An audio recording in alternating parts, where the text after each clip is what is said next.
kutengeneza mifumo mbalimbali inayotumika ndani ya serikali kwa ajili ya kusaidia utendaji kazi ndani ya serikali, lakini vile vile kuwasaidia wananchi kupata huduma hizo kidijitali. Sasa labda swali linaweza likawa kwamba kwa upande wa maonesho haya ambayo yamejikita zaidi kwenye kilimo, tuna mchango gani katika sekta hii ya kilimo? Katika sekta ya kilimo tunashirikiana nayo kwa karibu, sekta ya kilimo, katika kuhakikisha kwamba inakuwa kidijitali. Tumeshirikiana nao katika maeneo mbalimbali ikiwemo ujenzi wa mifumo mbalimbali inayotumika katika sekta ya kilimo, na miongoni mwa mifumo ambayo tumeshirikiana nayo ni pamoja na mfumo wa kilimo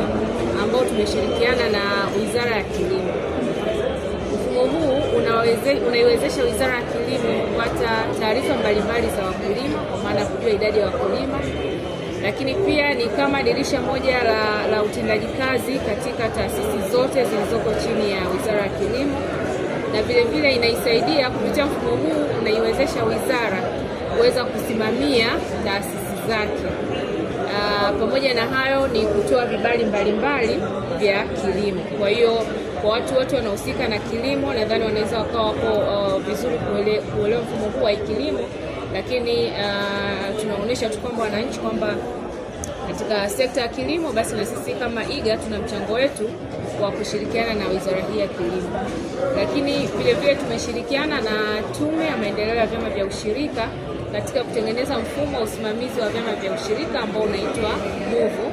Mfumo huu unasimamia uendeshaji wa vyama vya ushirika, na lengo ni kuhakikisha huduma zake au utendaji wote wa vyama vya ushirika, kwa maana usimamizi na utendaji wake unafanyika kidijitali, lakini pia kumsaidia mkulima kuweza kufahamu anapowasilisha mazao yake, yani kuweza kujua soko, kuweza kujua mazao yake na pindi atakapouzwa, ili aweze kuwa na zile taarifa za uwazi kwamba nimepeleka mazao yangu kiasi fulani na ameuza kiasi fulani,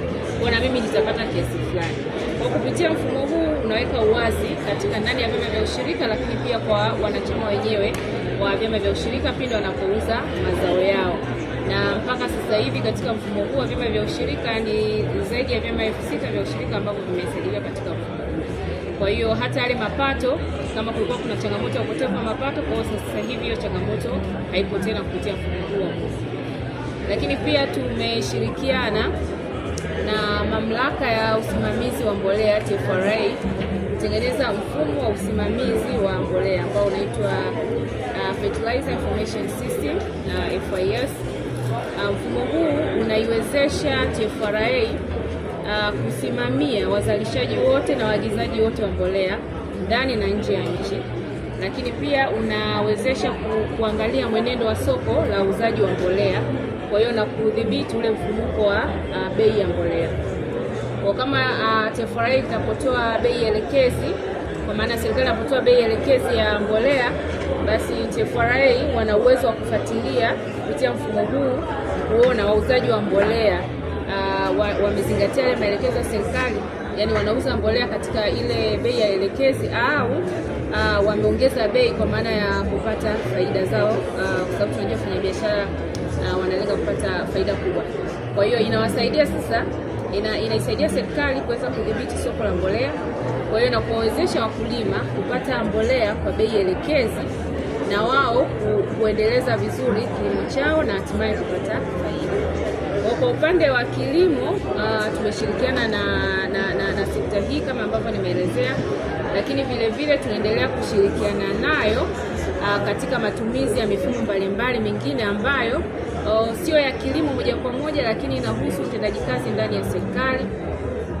kama vile matumizi ya mfumo wa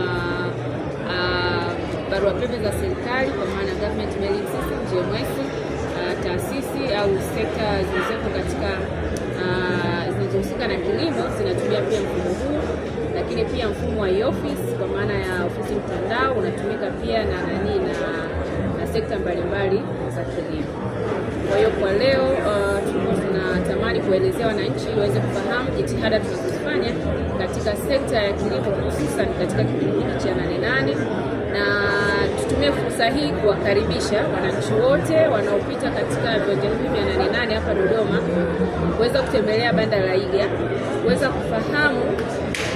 tunafanya nini na tuna mchango gani katika sekta ya kilimo, lakini pia katika maeneo mbalimbali. Wakipita hapa tutawaelezea na tutawaonesha ni namna gani sasa mamlaka ya serikali mtandao